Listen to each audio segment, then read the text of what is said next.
This is Critical Nonsense, our high-lowbrow show about culture, science, and tech. This week, Joey asks me about what's so important.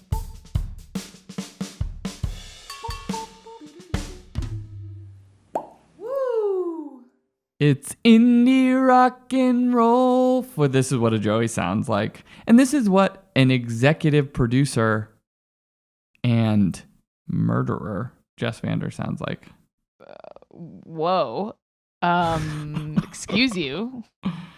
Only murderer of my pride and dreams. Okay, cool. That's fine. Hi, this is Jess. Great. Hi, this is Jess. Jess, the reason I opened with the final track of The Killer's Hot Fuss album from 2004 is because I heard that song backing some video recently, and I was like, oh man, I haven't thought about that song in, I don't know, potentially 2 decades or something like that. But I liked it, and I was like, oh, I'm going to go back and listen to the album. And I started listening to the album, and I was like, I like this. At the time, I would listen to the full album as that was the way you listened to music back then, as opposed to sort of track amalgams now. We don't have to get into that. But as I was listening to the album, I was like, oh man, I like this song. I like that song. And then I started doing like a search online, and I was like, wait, the Mr. Brightside has the record in the UK for most weeks in the top 100 at 498 weeks in the top 100 over 22 years. Like, it's also pretty high in the US top too, right? It's like the wedding song, and it's all kinds of things. Which also weird that it is a wedding song because it's about infidelity, but like, sure, go off, I guess. Like, unique choices. Yeah, but I was like, wait, is this album like capital I important? Like, was this actually? And I was trying to think. I was like, 2004.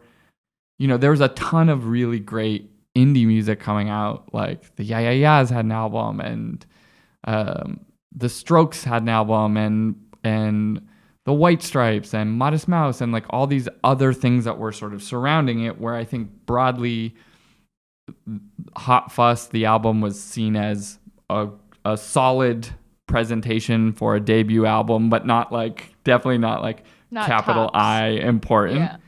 Mm-hmm. But then I was like, oh, it was doing like interesting things with sort of launching like synth wavy revival and like and maybe MGMT and their albums, and others were sort of influenced either in their success or the appetite. And I was like, shoot, like, should I be historically looking at this album differently than I was?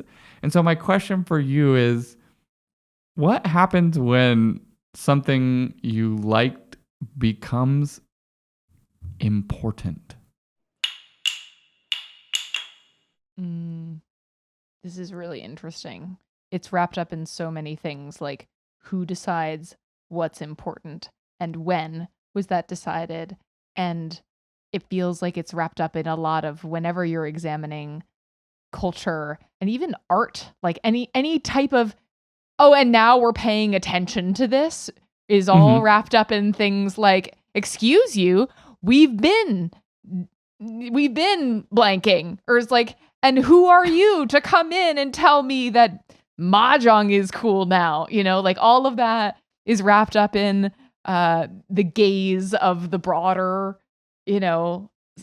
society or groups of privilege or whomever. But then there's also the like, honestly, I just never thought of it that way. I admit I hadn't seen it like that. And then as someone else or the culture or the country or whatever it is, they start looking at it, and I thought, I just kind of liked that album growing up. Like that, that's just really interesting. Yeah, I don't have any of that sort of like, I was there for, like, there's none of that mixed in this. It was just like, I really liked that album in 2004. And then I moved on with my life and kind of forgot about it. and came back 22 years later, and I was like, oh, this has had like a whole different life going on that I was completely there's like a analog that I experienced all at once where I was like, I knew the Beach Boys growing up, but I think I knew more of their sort of like surf rock wave, maybe post Brian Wilson like leaving the band or whatever. And then I was like, oh, I really like that song, God Only Knows. I'm going to like get this album. And I listened to the whole album. I'm like, oh, this whole album is this like album's good. pretty good. And so then I started doing research, and I was like, it is considered a capital I important song. Like it is the birth of Baroque pop and like all of these things, and it was like that influenced, everything from like Vampire Weekend to Sufjan Stevens and like all of these like 70s, 80s, 90s bands based on the structure that they were creating. And I'm like, I don't even know what this means, but I was like, I thought the Beach Boys were just like, down in Kokomo, like Uncle Jesse on like Full House. And I'm like, this is different than what I was understanding it to be.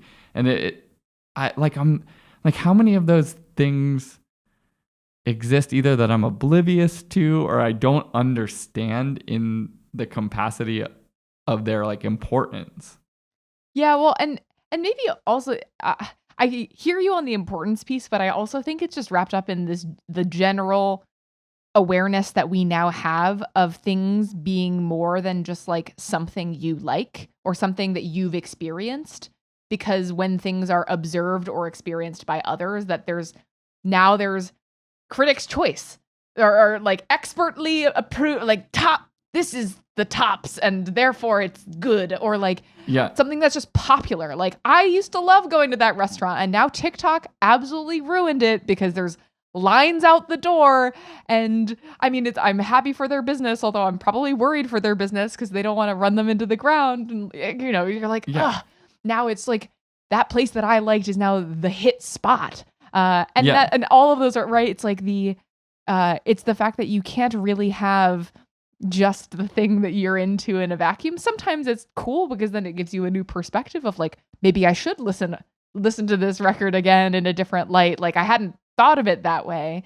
Maybe it can give you new appreciation, but then there's another side of like, well now, now this thing that I was doing, it's like other people are ruining it. Other people are having opinions that I wasn't interested in. And now like, who are they to have an opinion on this thing? And like, and now I can't even like it as much anymore because other people like it. Like all of that stuff it's like, that's a bummer.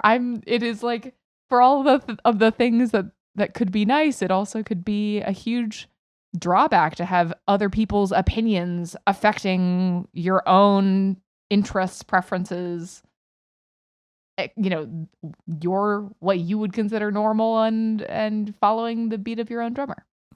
Yeah, I mean it is interesting, right? Like a couple of those, right? Like the Strokes or the White Stripes or the Yeah Yeah Yeahs, like so many people at the time, like even if you go back and like look at the Pitchfork reviews or the Metacritic reviews of some of those albums that were coming out together, like they would be higher critically than Hot Fuss.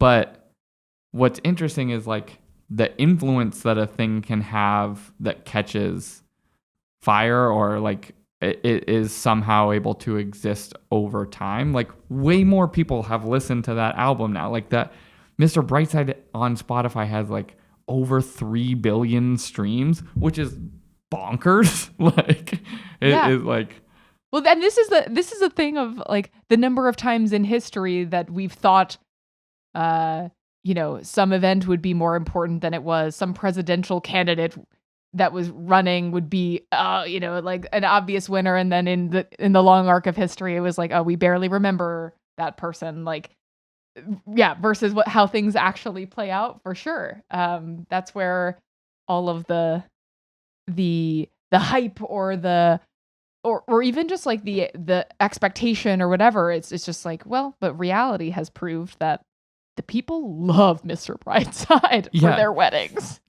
Yeah, there's this interesting example that I read this really great piece in Grantland in 2013, and I come back to it often because I just really think it's insightful. I'll see if I can find it. But it was about like In Utero by Nirvana, came out either the same week or within a week or two or something of August and Everything After by the Counting Crows in like 1994 or something. And what's interesting is the person is like comparing these two albums of one In Utero, which seems to be considered now at that point, or it must have been 93 because I think it was 20 years after. And so it was like In Utero is an important album, right? Like Nirvana's second album, they had hit a new stride. They were trying new things. They're like, Kurt Cobain died shortly thereafter, like all of these things. But August and Everything After is viewed differently, and they start like analyzing why do we feel this way? Like Kurt Cobain talks about similar things to Adam Duritz in the August and Everything After album, but he does it from like a conceptual distance where you don't have to look at your own examples of when you felt that way. Whereas Adam Duritz is like writing it with detail, but both are like sold really well, launched like, have commercially done well and whatever. And it's this idea of like, oh, I actually like, I think I like August and Everything After more than In Utero. I like In Utero too, but I'm like, oh, like when you're like, my favorite album from this artist is the one that everyone else is like, that's the worst album. You're like, oh, that's fine. But then all of a sudden 20 years later, you come back and people are like, nope, you were right. You're like, wait, what changed? What changed about this? Yeah, I mean, it is interesting, especially if you don't feel any different and the culture ends up changing its tune. Like, I can see how, I mean, it feels right to keep this conversation largely around music and less like, it feels like film probably is like similar, right? Yeah. Right, exactly. It's like, well, in retrospect, in context, in history, like I now can see the way that it like what I couldn't see before, and it's now like a early 2000s makeover montage of like, ta-da, look. Now I can see so clearly. You're beautiful. Well, there's like examples within movies of things that become like cult classics and have like huge popularity later, like Donnie Darko or Scott Pilgrim. Like that movie, Scott Pilgrim, was like this massive flop, and I'd seen it at the time and I was like, man, this movie's incredible. Like, what? It only made $40 million. Like, did people not like it? Did they market it poorly? Like, I didn't understand.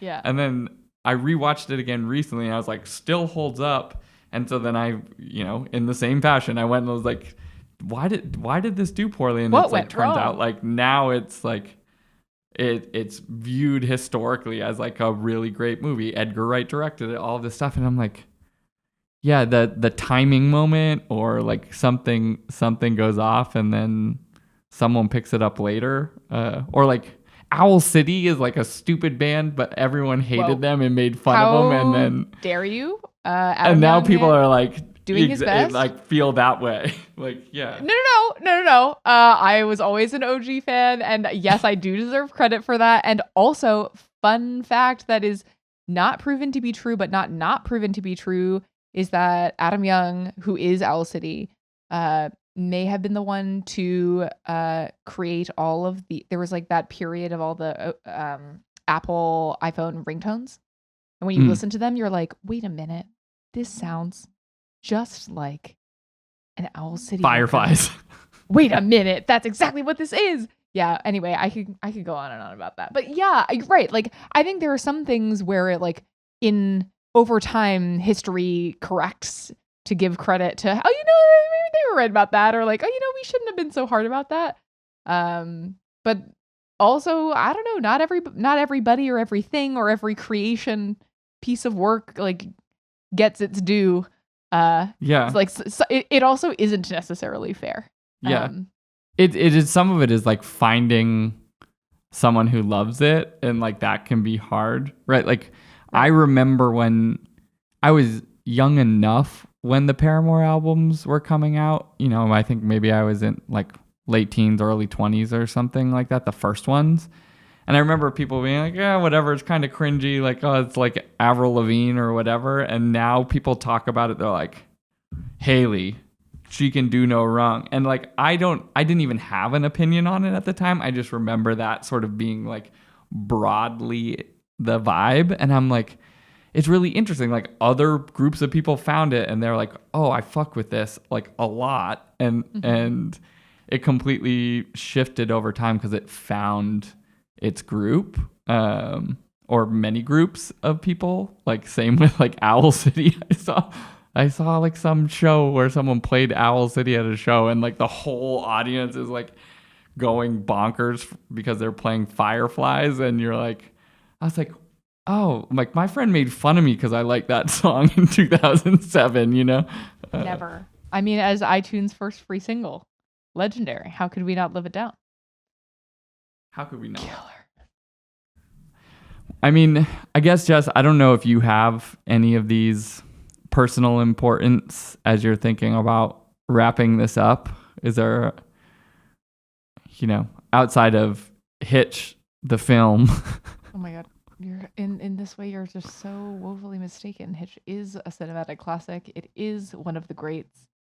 But that's neither here nor there. I feel like part of this is, for me, that in, you know, regardless of what happens over time, of whether something had a chance to be, you know, important or ended up really being influential, has to be totally separate from our own personal relationship with things we like.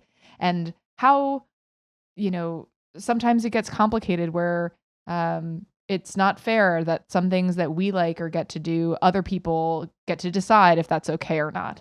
That's where this gets really sour. But in the big picture of what is or is not okay, sometimes ultimately, eventually it all works out.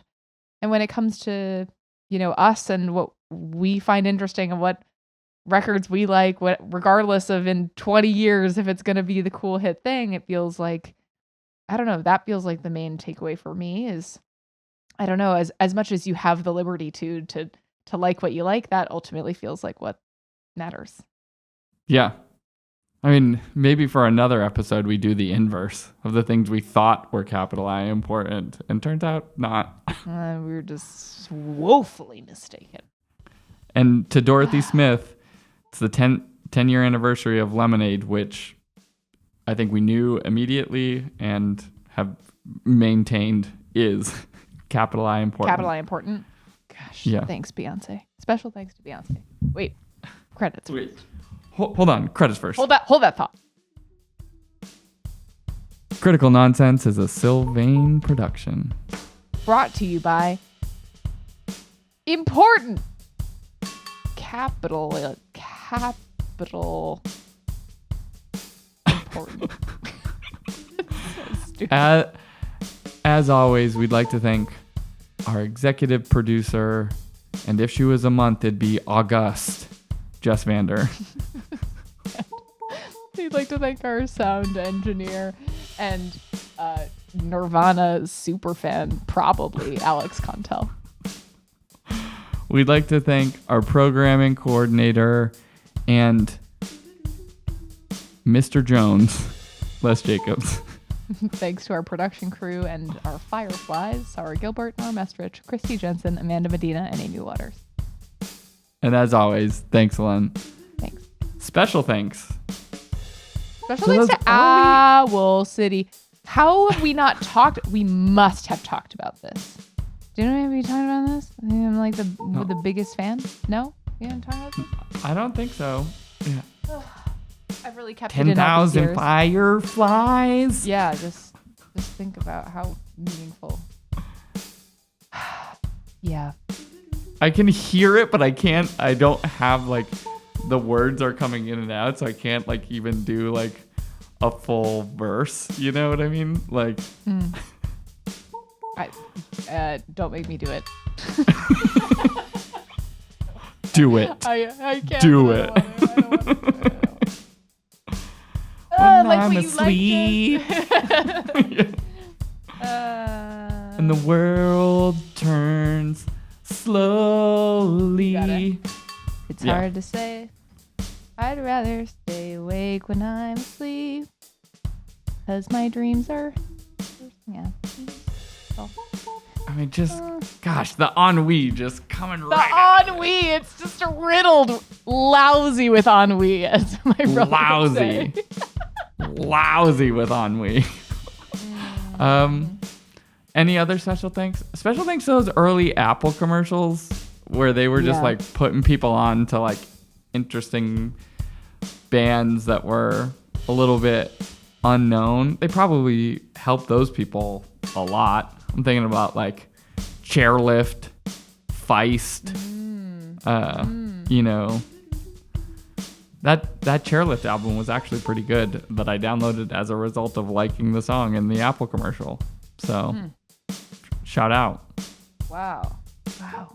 Shout out to that random person that I saw yesterday wearing all black with white wired headphones. You walk out of that ad? That was funny. You are a silhouette. You are a silhouette with your iPod. A dancing shadow. Okay, this is fun. All right. Love you, mean it. Bye. See you. Bye.